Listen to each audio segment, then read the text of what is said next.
Hello दोस्तों, कैसे हैं आप लोग।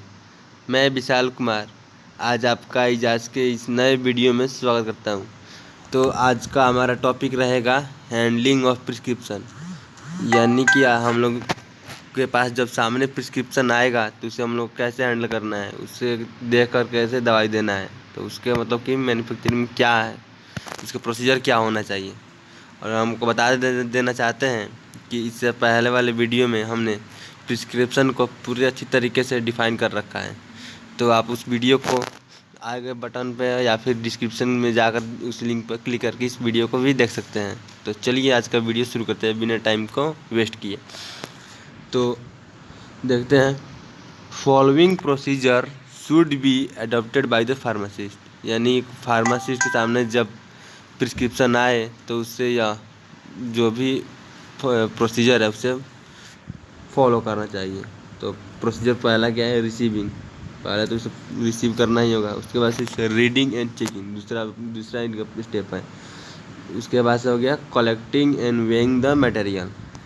यानी जब पहले उसे लेना है, उसके बाद से उसे पढ़ना है अच्छी तरीके से और उसको चेक करना है कि उसके एज, उसके बॉडी सरफेस, बॉडी वेट के हिसाब से उसका मतलब कि जो प्रिस्क्रिप्शन दवाइयों का प्रिस्क्राइब किया गया है तो वो सही है कि नहीं है।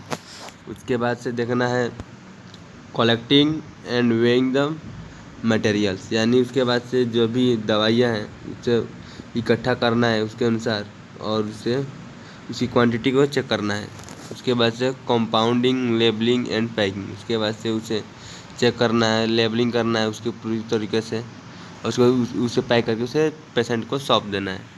तो देखते हैं हमारा पहला टॉपिक रिसीविंग में। तो रिसीविंग क्या होगा हमारा, सबसे पहले काम क्या रहेगा, the prescription should be received by the pharmacist himself and pharmacist facial expression should not be change after seeing his prescription.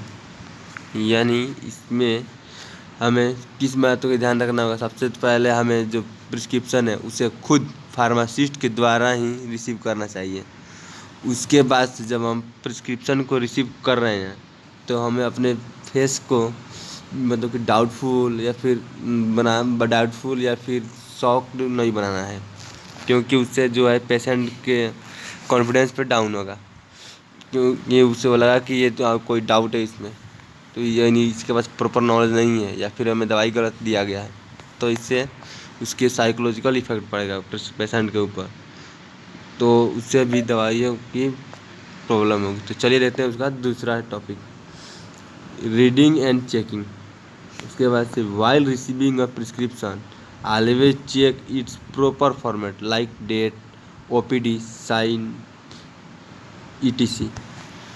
And if any doubt then ask with your senior या फिर other pharmacist and prescriber don't guess medicine drug name if it may cause critical condition. Some almost same pronunciation are the following, which action is different. Just आगे देख सकते हैं, डाइजोक्सिन, डिटॉक्सिन, ascidian, एपिडिन, अल्थ्रोसिन, इलिथ्रोसिन। तो देखते हैं सबसे पहले वाइल रिसीविंग द प्रिस्क्रिप्शन। जब हम सबसे पहले हम जब प्रिस्क्रिप्शन को रिसीव करेंगे उसके बाद हमें उसे प्रॉपर तरीके से चेक करनी है, उसका फॉर्मेट सही है ना, यानी उसमें जो डेट है क्लियरली मेंशन है कि नहीं। ओपीडी यानी कि जो पेशेंट है वो उसका ट्रीटमेंट हॉस्पिटल के अंदर चल रहा है या फिर बाहर। अगर वो एडमिट है हॉस्पिटल में तो उसे आईपीडी बोलते हैं, और वो अगर बाहर है और घर से ले रहा है दवाइयाँ तो उसे हम ओपीडी बोलते हैं। उसके बाद उसका सिग्नेचर जो होना चाहिए प्रिस्क्राइबर का। उसके बाद से इफ़ एनी डाउट, अगर आपको उसके बाद भी कोई डाउट है तो अपने सीनियर फार्मासिस्ट या फिर किसी और दूसरे फार्मासिस्ट की सहायता लेनी चाहिए।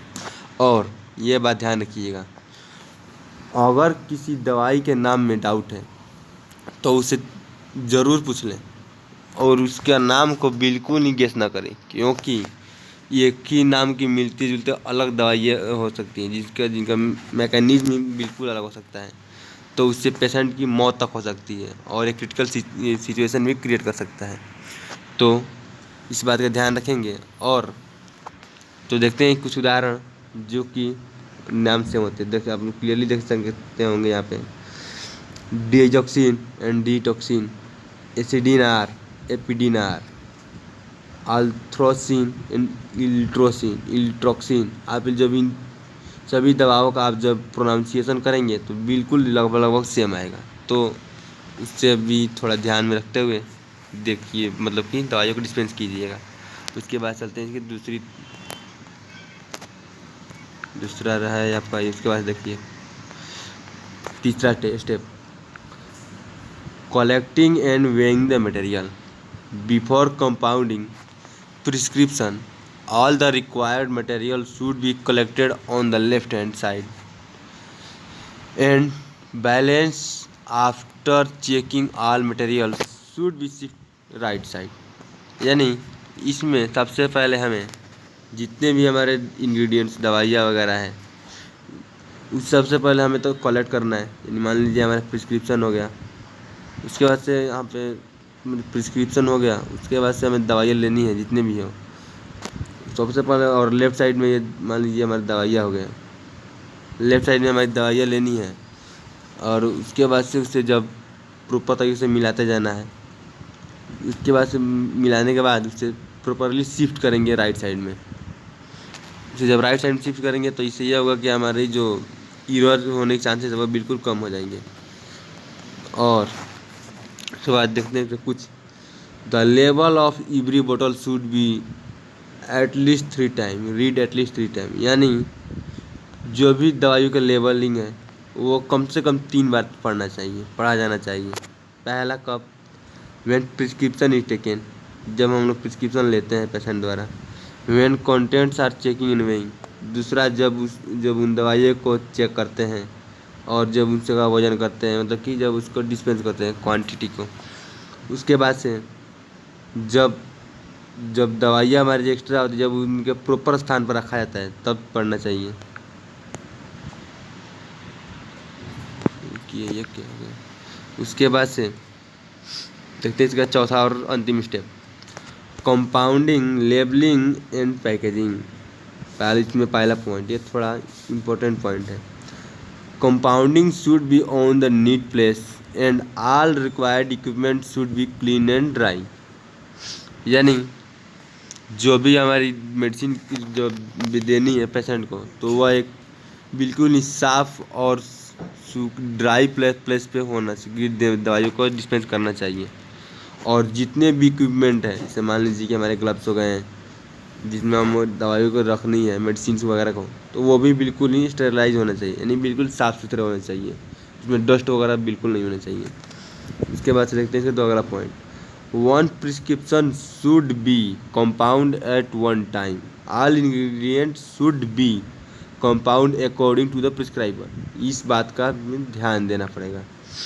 ये वाला टॉपिक दूसरा भी, ये दोनों ये सब इम्पोर्टेंट पॉइंट है आपके लिए, लेकिन आपको सभी ध्यान देना पड़ेगा। एक प्रिस्क्रिप्शन को एक टाइम पर नहीं कंपाउंड करना चाहिए, इससे कि एरर होने के चांस बहुत कम रहेंगे। के बाद जितने भी इंग्रेडिएंट हैं उसको प्रिस्क्राइबर के अनुसार ही डिस्पेंस करना चाहिए। उसके बाद medicament should be filled in suitable container and properly labelled with good quality of paper.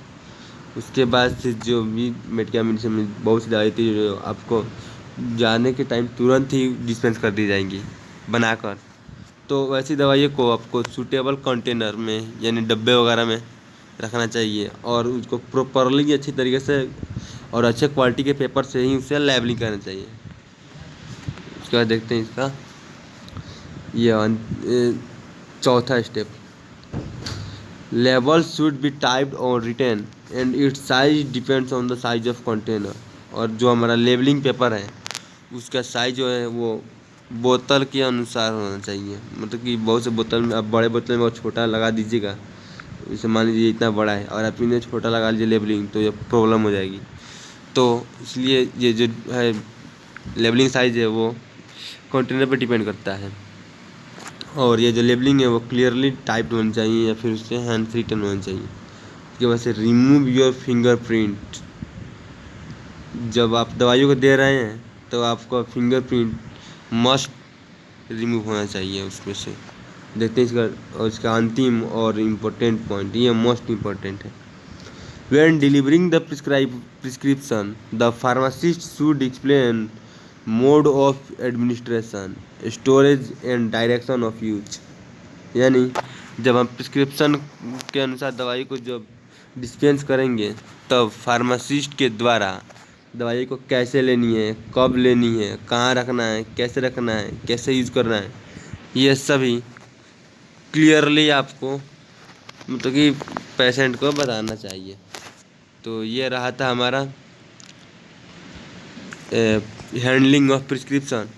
और उसके बाद से चलिए अब आज आपको दिखा दे रहे हैं कि प्रिस्क्रिप्शन के मतलब कि कंपाउंड करते समय क्या क्या एरर्स आ सकते हैं। तो चलिए आपको भी वो भी दिखाते हैं। चाहिए चलो हो गई। उसके बाद से तो देखिए ये रहा हमारा एरर्स इन प्रिस्क्रिप्शन, यानी हमें प्रिस्क्रिप्शन को देखते समय, हैंडलिंग करते समय हमें कौन कौन सी एरर का सामना करना पड़ सकता है। इसमें पहला होगा हमारा एब्रीविएशन, यानी इसका मतलब होता है कि दवाई का कुछ रीजनल नेम होता है, इसमें स्थानीय नाम होता है, तो इसके द्वारा भी हमें प्रॉब्लम हो सकती है। इसमें मान लीजिए कोई प्रिस्क्राइबर है जो अपने प्रिस्क्रिप्शन में दवाइयों का नाम अपने नुस्खे के अनुसार, इसमें इससे एब्रीविएशन का मतलब नुस्खा होता है, तो इस नुस्खा अगर नुस्खे वाले नाम का प्रयोग करेंगे तो इससे प्रिस्क्रिप्शन को हैंडल करने वाले फार्मासिस्ट को उसे करना पड़ता है, मतलब कि सामना करना पड़ सकता है, उसका सामना करना पड़ता है। तो देखते हैं इसका।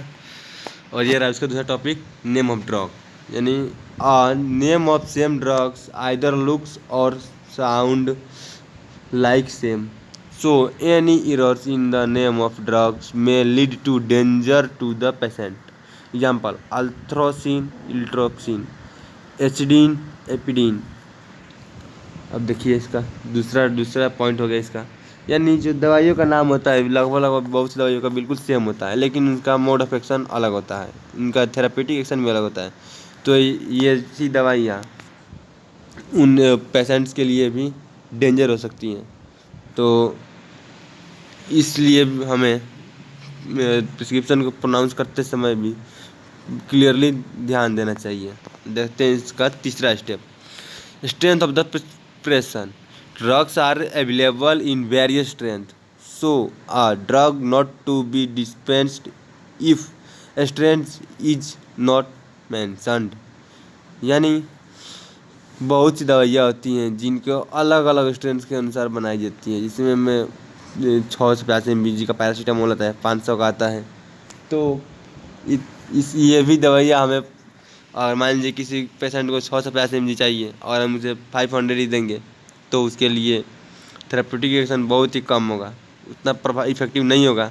तो ये भी एक बहुत ही बड़ा फैक्टर है एरर कॉज करने का। उसके बाद देखते हैं इसका doses form of prescribe drug. यहाँ पे ड्रग छूट गया है, यहाँ पे ड्रग आप लोग लिख लीजिएगा। Many drugs are available in more than one dosage form, so dosage form for patient must be mention in the prescription. यानी बहुत सी दवाइयों के अलग अलग डोजेज फॉर्म होता है, जैसे में पैरासीटामोल का सिरप भी आता है, सस्पेंशन भी आता है, उसका टैबलेट भी आता है।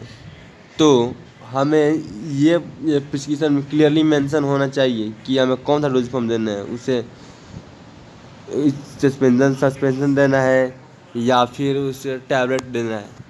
इसके द्वारा अगर ये मेंशन नहीं है प्रिस्क्राइबर के द्वारा तो फार्मासिस्ट के लिए एक और ये भी एरर का काज कर सकता है। इसके बाद dose, if unusually dose is mentioned in the prescription then it must be consult with the prescriber. यानी अगर मतलब कि ज़्यादा ओवरडोज हो गया या फिर कम डोज दिया गया है पेशेंट के हिसाब से, उसकी एज के हिसाब से या फिर उसकी बीमारी को देखते हुए, अगर उससे ज़्यादा डोज है या फिर उसका कम डोज है तो इसके रिलेटेड डायरेक्ट जो भी प्रिस्क्राइबर है उससे बात करनी चाहिए। उसके बाद देखते हैं उसका अंतिम और महत्वपूर्ण topic, instruction to the patient. यानी sometimes the instruction for a certain preparation is either omitted और mentioned practically. Route of administration and using of medicine should be mentioned clearly. यानी पेशेंट को कुछ समय अलग तरह की दवाइयाँ बनाकर दी जाती है, तो इसके लिए उसे दवाइयों को कैसे खाना, जिसमें उसे इंजेक्शन फॉर्म लेना है या फिर उसे ओरली लेना है, ये क्लियरली मेंशन होना चाहिए, फार्मासिस्ट के द्वारा उसे बता देना चाहिए। और मेडिसिन के ऊपर भी क्लियरली लिख देना चाहिए, जिससे मैं बहुत लोग देखते होंगे कि दवाई के ऊपर ऐसे लोग गोले बनाए थे, यानी इसको दिन में 2 टाइम लेना है, या फिर टूटी होता है, ओडी होता है, ये सब कोड है। ओडी मतलब 1 डे, टूटी मतलब 2 टाइम्स, तो मतलब कि ये सब कोड है, ये सब भी क्लियरली मेंशन का होना चाहिए। इसके बाद देखते हैं उसका incompletion. When 2 or more than 2 drugs are prescribed, then it is the duty of pharmacist to check their interaction to the patient। यानी अगर मान लीजिए कि एक समय पर 2 या 2 से अधिक दवाइयाँ दी जा रही हैं कि प्रिस्क्रिप्शन में कि पेशेंट के लिए, तो फार्मासिस्ट का कर्तव्य बनता है कि उन दवाइयों के रिएक्शन को देख ले कि वो दोनों दवाइयाँ एक साथ कंबाइन करके दी जा सकती है या कि नहीं, कोई साइड इफेक्ट दोनों को एक साथ देने से नहीं हो सकता है ना। अगर ऐसा हो सकता है तो उन्हें तुरंत लेकर प्रिस्क्राइबर से बात करना चाहिए, या फिर उससे का दूसरा कोई फॉर्म दे देना चाहिए। तो ये रहा आज का हमारा प्रिस्क्रिप्शन का हैंडलिंग और एरर। उम्मीद करता है कि आपको समझ में आया होगा। Okay, thanks for watching. जय हिंद।